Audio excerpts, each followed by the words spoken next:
Good evening, everyone. My name is Reuben from the Zcoin project. I'm also joined by Paramin Insong, who's the founder and lead dev of Zcoin. And I'm here today to sort of give you a brief overview of privacy or privacy technologies that are available on the blockchain today. Someone did correct me to say whether it was privacy or privacy. I did check, both are correct. So let's first of all, this is just a brief outline and I'll go straight into it. So a lot of people have been asking, why do we need privacy on the blockchain? A lot of people think that, it's only if you have something to hide, you're doing money laundering or criminal activities. But that's not actually quite true, If you take a look,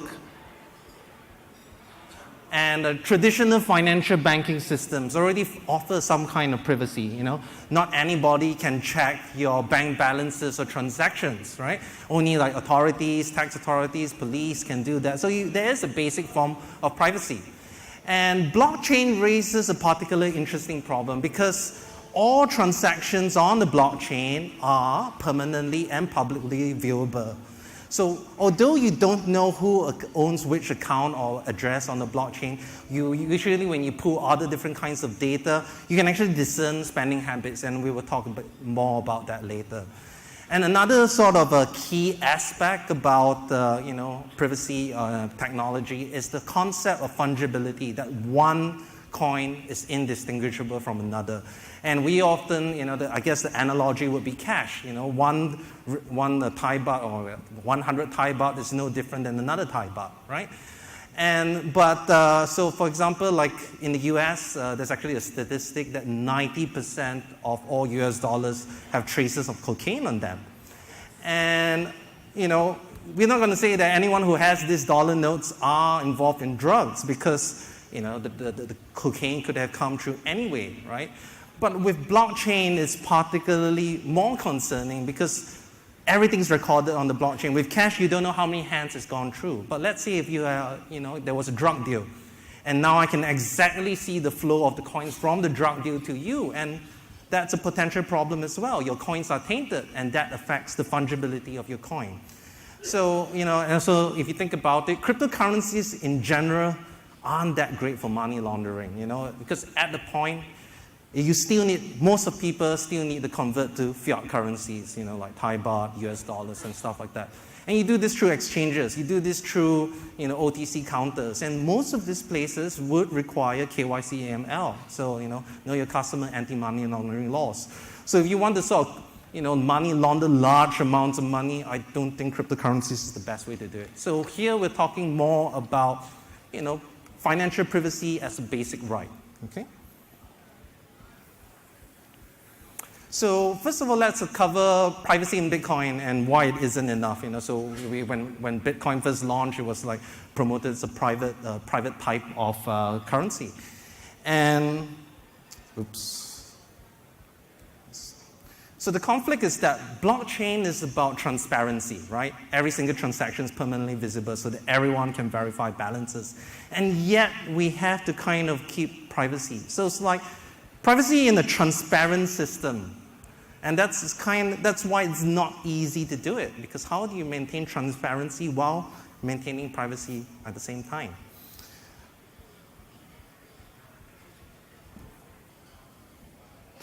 Great. Okay, and actually basically, Bitcoin is not anonymous, it's actually pseudonymous. So you can see what the person is doing, but you don't know who it is. It's like writing a book and, with a pen name, so I'm not going to use my real name. So I can see what that guy is doing, but I don't know who wrote it, right? So people can create a new Bitcoin address for every single transaction so that I can't tie the behavior from a single address. But that's not quite enough, as you will see later. And this is because of the rise of blockchain analysis. And blockchain analysis basically uses that we are humans. We have predictable behaviors, We make periodic repeat transactions. We buy from the same stores. We do the same things. And we're all creatures of habit. And we also transact with entities that actually know our identities, our exchange. Almost all major exchanges now know who you are. When you pay on BitPay or you pay on Coinbase, they might record your IP address. So all this information combined together, when you use it with the blockchain, suddenly, Bitcoin isn't as, private or anonymous as you previously thought. Because once you pull all this data together, you can find out who you're dealing with. And at the same time, because everything's permanently recorded, you have all the time in the world to analyze, right? Because it's all there. And there's, a couple of blockchain analysis firms, Chainalysis, Elliptic, Numisite, Scry, and all these companies are dedicated to finding the real-life identities of particular Bitcoin addresses. And you can see that it's all about the relationships between addresses. When you transact with someone, there's a certain relationship between addresses and the transaction flows. And from that, you can determine the real-life identity of someone. Now, there have been proposals to improve Bitcoin privacy, and I think these are the two main ones. There might be others. But it was like stealth addresses and payment codes. Well, for the purposes of this talk, they're kind of similar but different. As the Thai say, same but different, okay? But, instead of creating a new address all the time, because like right now, let's say if I want to, do that, give a new address all the time, I every time have to give you a new address. And I can't just post my Bitcoin address on my email because anyone can just take that particular address and see every single transaction that has been on it. And that's quite a problem. Like, I don't want other people, my competitors, to know how much I'm receiving, right?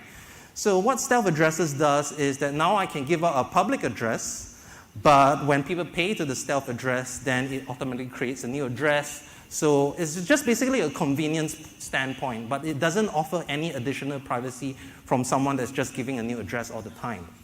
Now, confidential transactions is a bit more interesting. It actually hides the transaction values in the transaction. So for example, if I'm transferring from person A to person B 1 Bitcoin, confidential transactions hides that you've transferred 1 Bitcoin. But you still know that person A transferred to person B.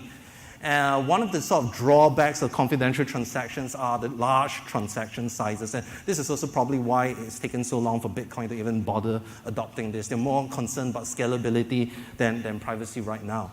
Because you can see 16 times Bitcoin transaction size. There's been recent developments. There's a new compressed version that's only 3 times Bitcoin transaction size. But we'll probably have to see some other coin adopt it. I believe Charlie Lee from Litecoin has been expressed some interest in implementing this. But it still doesn't offer privacy because, even Ian Mears, a very respected guy, and he says confidential transactions are neither confidential nor transactions because you're still not hiding that A transacted with B. So, the sort of example he gave is that we know you pay for hand size enhancement surgery, just not how much. We just don't know how much you paid. So it's not a complete solution. So the first kind of sort of anonymization of privacy technique are coin mixers and tumblers. And these sort of existed especially on the dark net where people want to hide their transaction flows.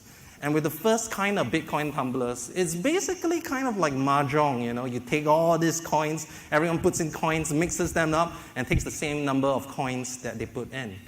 And, so basically by doing this, the trail becomes obscured. I could be any of these people. I can't exactly tell the trail because I've just mixed it with everyone's funds. But the problem with this sort of mechanism was that you kind of have to trust the tumbler during those early days because, you have to trust that the tumbler is not going to run off with your money. You have to trust that the tumbler is not recording your IP address. And so there was a problem. And this is why there was CoinJoin. And CoinJoin, there was used in Ahmed Taqi's dark wallet and a modified version in Dash, which was called Dark Sand or Private Sand. So it's a modified version. And this solves one of the main problems by the tumblers now can't steal your money. So that's a really big improvement. There's actually also another type of tumbler called Tumblebit. I think it's implemented in Stratis in your Breeze wallet. So it's a kind of similar type of solution in the sense that you don't need to trust the tumbler anymore. They can't steal your money. Now, the pros of this tumbling approach is that it works on top of most currencies without any sort of modification in code. So you can use it on Bitcoin, you can use it on Litecoin, you can use it on anything without any sort of major change in code, right?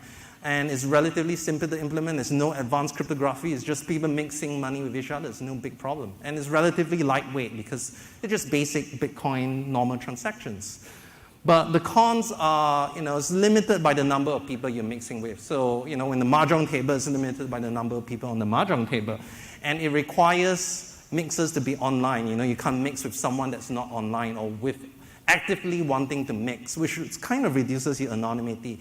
And it requires liquidity. You need funds to mix with. If no one wants to mix with, if you've tried Dash in the early days, when you want to do a dark send, you have to wait for people to want to mix, and that may take days. So that's a sort of a con to this type of mechanism.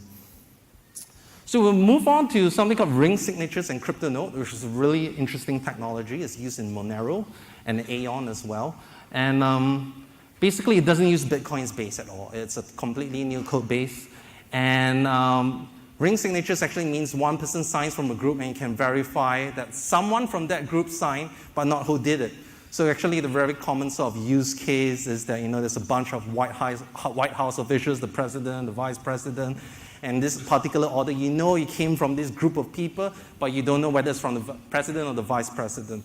I don't really like this example, actually. I prefer to sort of think about it. If you're in a room and there's a group of 5 people and someone farted, and, it's like, yeah, I know it's one of you, but I'm not sure which one of you. And that's basically it, right? It's easier to understand like that.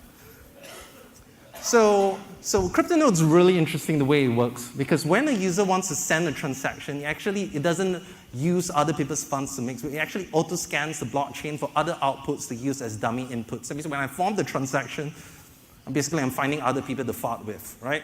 And then when funds are sent, the sender randomly chooses the user's funds as possible sources of funds to be spent. No one can tell which one is the true source of the fund, because it could be any of these guys. And other users can also use your funds as their dummy sources. So it's automated mixing. I don't need the person to be online. It just does it, and you can see the GIF. It's really cool. It could go in many ways, so there's a lot of plausible deniability, all right? Oops. And CryptoNote is really awesome. It's like there's no need for a mixer. Mixer happens done automatically. Monero implements privacy on by default. That means all transactions are done through this mixing.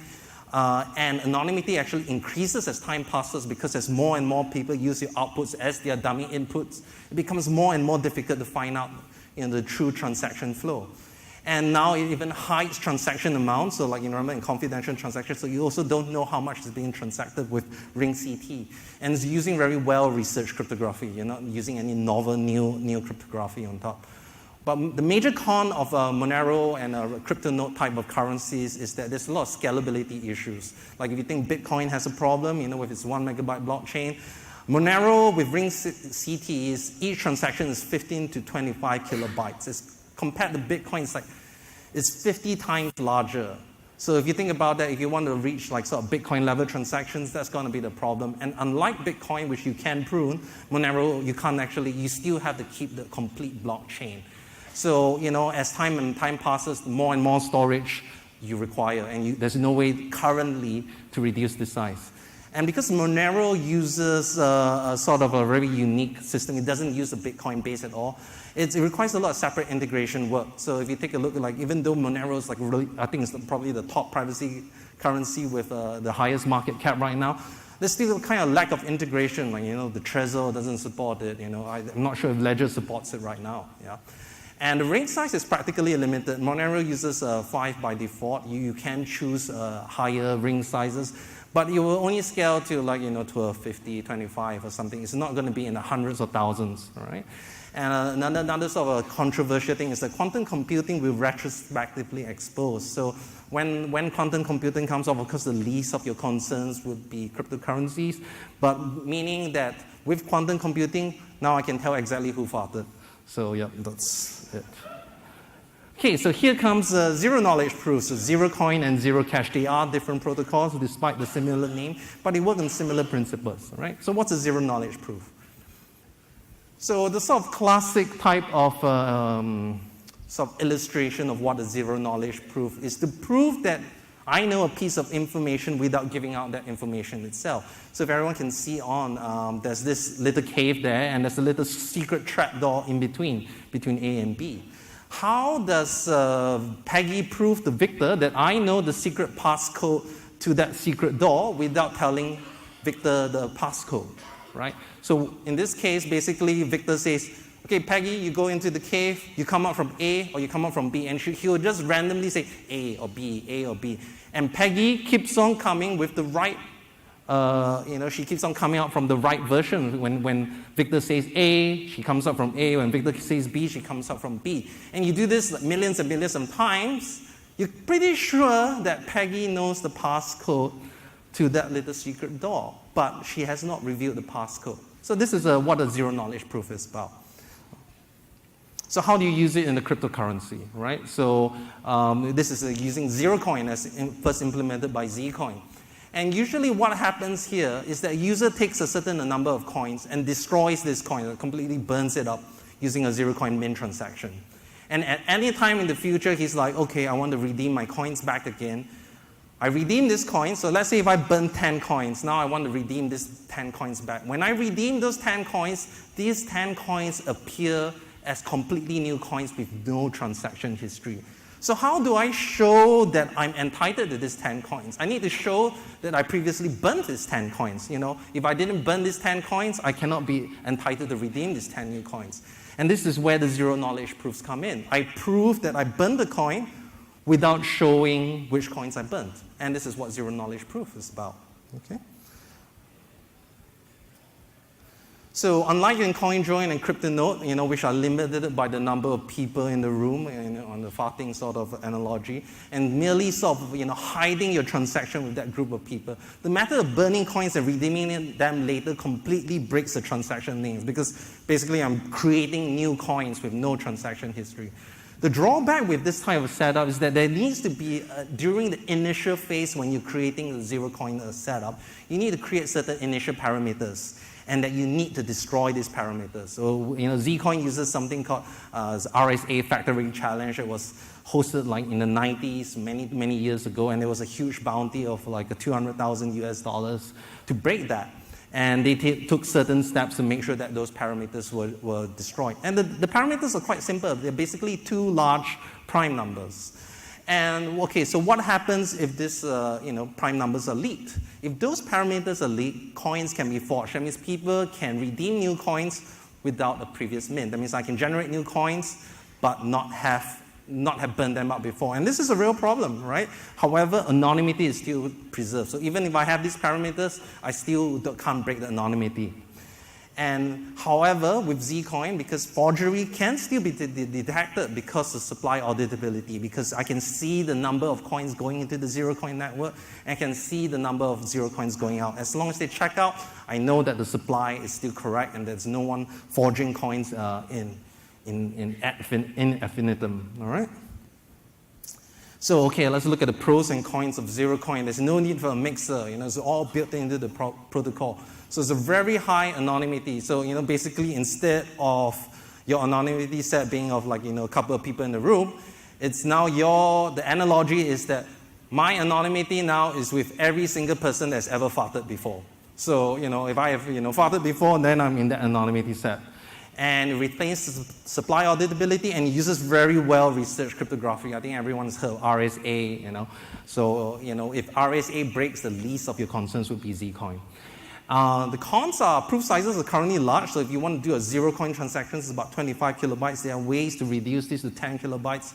We're researching on ways to reduce this to 1 kilobyte. And it requires a trusted setup, okay, and incorrect implementations can leak, or leakage of trusted setup can lead to the forgery of coins, which I mentioned. And another sort of drawback is that you kind of need to be careful when you do your zero-coin mint and spend. That means you need to be careful when you burn and redeem. Some people are a bit silly when they burn the coin. Once it's burned, they immediately redeem it. Then, if you always do that, even though you have this, theoretical anonymity, I can say, look, every time you burn, every time you spend. So just a bit of common sense. Burn it whenever you want, and when you need it, then you spend it. All right?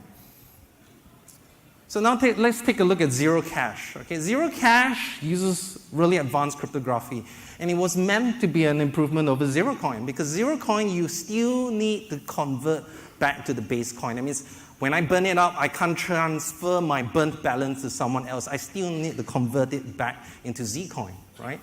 And so that means it also hides the transaction values. It's very small proof sizes. That means it's less than 1 kilobyte. It's a huge improvement over Zerocoin. And it's very quick verification times. However, one of the, it's not perfect. It requires a very complex trusted setup. They actually had a really, I don't know if you guys are familiar with the Zcash trusted setup ceremony. It was 6 people. They went into the desert.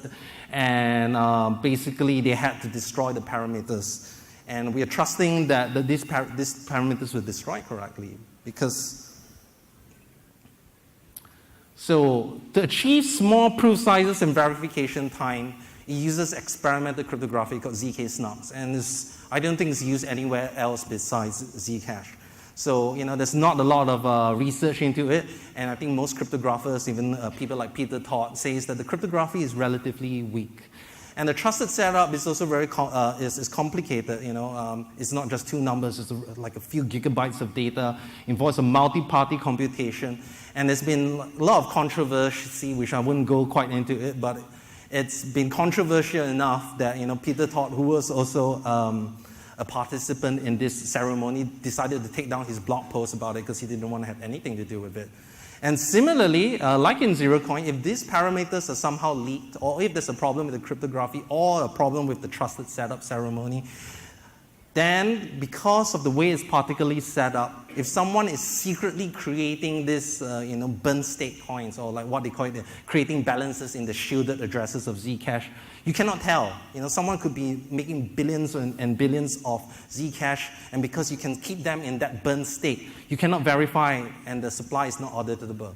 So although it provides a lot of privacy and anonymity, but it's using experimental tech, and then when something breaks, it's very hard to detect. Of course, there's been security audits, but we've seen the DAO, we've seen parity. No amount of security audits can guarantee that there's no vulnerabilities in things. So actually, Zcash thinks actually is a really important problem. So they're working on something called ZK SNARKs, which is the successor to ZK SNARKs. And it uses better cryptography, that means more tested cryptography, not so weak, and no trusted setup required. However, currently it's not usable because each of these proof sizes are a few hundred kilobytes. So there's no way to use it in a functional currency. So I'm really excited to see where they take that from that. Oh, struggling with this. Okay, so basically this is, concludes a sort of like a broad working knowledge overview of privacy technologies on the blockchain. And, it's increasingly important because now you have all these blockchain analysis firms. And we have to remember that it's not about, hiding illegal activities. It's about preserving fungibility of a currency, preserving the sort of censorship nature of cryptocurrencies. And if we take a look at all this type of technologies, to achieve privacy, you often have to sacrifice scalability and usability. Like, if you've used a Monero wallet, there are additional steps that you need to do, all right? So there needs to be a sort of a balance, and all these different sort of anonymity mechanisms, they are with merit. They have certain different trade-offs. There's no one privacy technology that does everything. You want it more private, maybe you use more experimental cryptography, or you want it like CryptoNote, then you have to deal with scalability issues. Right now, there doesn't seem to be a technology that solves everything. And so the kind of analogy that I like to use is that, yes, there's lots of cars. There's someone who likes the Ferrari that goes really fast but eats fuel like nuts. Or you want to use a Civic, that does your job reliably and, but it's not so sexy, right? So I just want to sort of cover this. I wouldn't name any coins, but there are a lot of coins out there that claim privacy. I'm a privacy coin. And yet they do not provide blockchain privacy. They'll just have something like we use Tor, we use I2P, and this protects us. No, that's total rubbish, okay? And make sure that you always check that their privacy mechanisms have vetted academic papers on them. You have all these privacy coins, they have their home-baked sort of systems that are only vetted by themselves, and a lot of them even use centralized mixers that are controlled by the developers. So be careful of this. It's very easy to buy into the hype. There's actually one other upcoming cryptocurrency which I won't cover too much, but it's called Mimblewimble. It's really interesting. So take a look at Mimblewimble and grin. I'm not related to it, but if you're interested in learning about that tech, I suggest you Google it. Okay. So, what's this? I think. All right. Yes, so basically, we're in the questions and answers section. So if anyone have any questions, and maybe Parliament would like to come up as well. Yeah. Quick question while we're waiting for the mic to come around.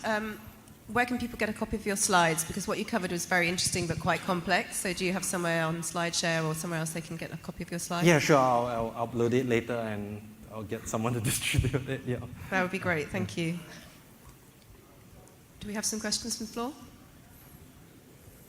Any question regarding zero coin space protocol? Anything like Zcoin?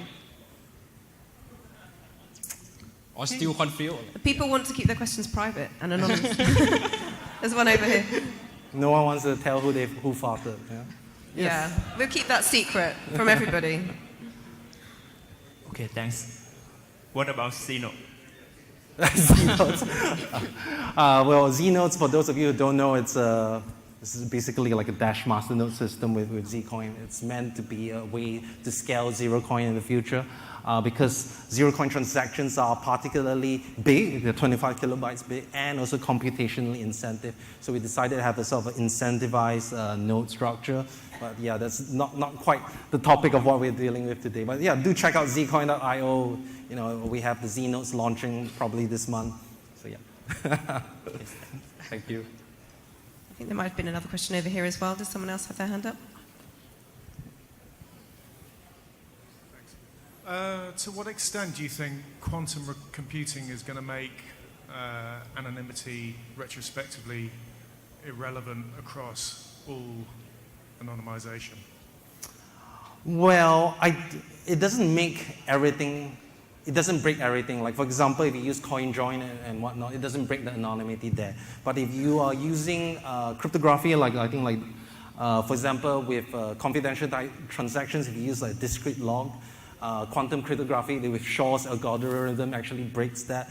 So there are only certain types of cryptography that are broken by quantum cryptography, and the cryptography that's used in Monero, which uses key images and stuff like that, will be broken by quantum cryptography. Now with quantum cryptography in zero coin, RSA is indeed broken, but because it doesn't actually break the anonymity set, it's a bit technical on that side, but doesn't mean that quantum computing will break all anonymity. There are certain mechanisms that are more vulnerable than others. Monero is particularly vulnerable because you can retrospectively de-anonymize the whole blockchain. And like especially, there was this other sort of Monero clone called Shadow Cash, Shadow Coin. And they had like a bug in it, which was retrospectively expose all the transactions. That means I know who exactly farted. So yeah, it doesn't affect it equally across the board. I'm loving this fart analogy, I have to say. One last question. Yeah, lady at the front. Whoops.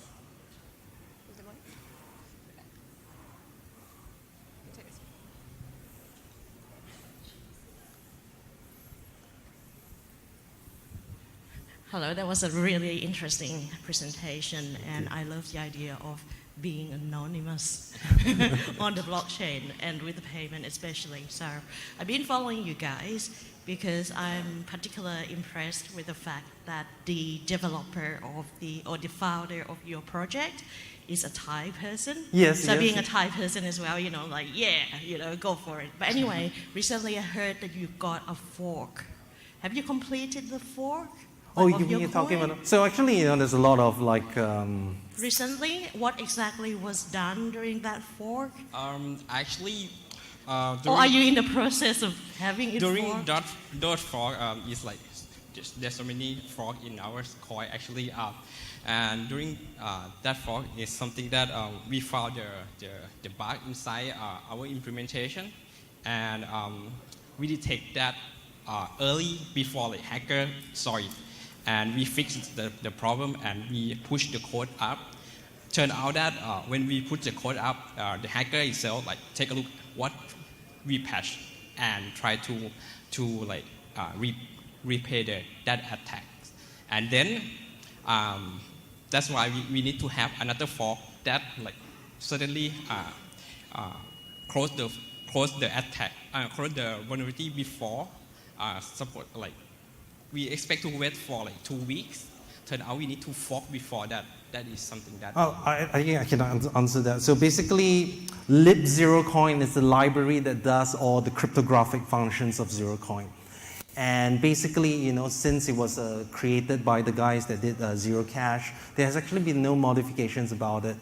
And recently, when we hired our cryptographer, Tim Ruffing, to look at it, he actually found several bugs with the lib0coin. And he's like, okay, let's fix this.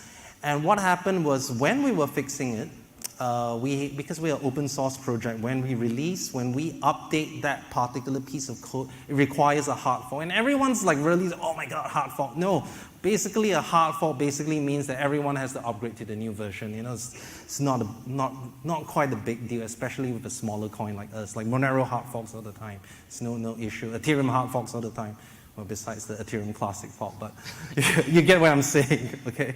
But so what actually happened is that there was a vulnerability in lib0coin, and we found it. We tried to patch it, but we wanted to do it in a way we posted the thing up. But before the hard fork came into place, someone looked at our code and like, I'm going to take advantage of this vulnerability. And we managed to sort of stem the issue so the damage wasn't that bad. And we're going to burn these coins anyway, so it's not going to be a problem. But we're still maintaining, that we're not going to forfeit the hackers' funds or anything like that. So I think this actually particularly highlights this type of cryptography. It's really hard to get it right. And we could detect it because we maintain supply auditability. We could see, whoa, these coins are being generated out of thin air and something's not checking out, right? And because of this, we know there's a problem, right? But with like Zcash, yes, of course, they have really a great team on top of it. But how do we know that there's no problems in the future? Is there a way to verify that this thing isn't already happening on their coin?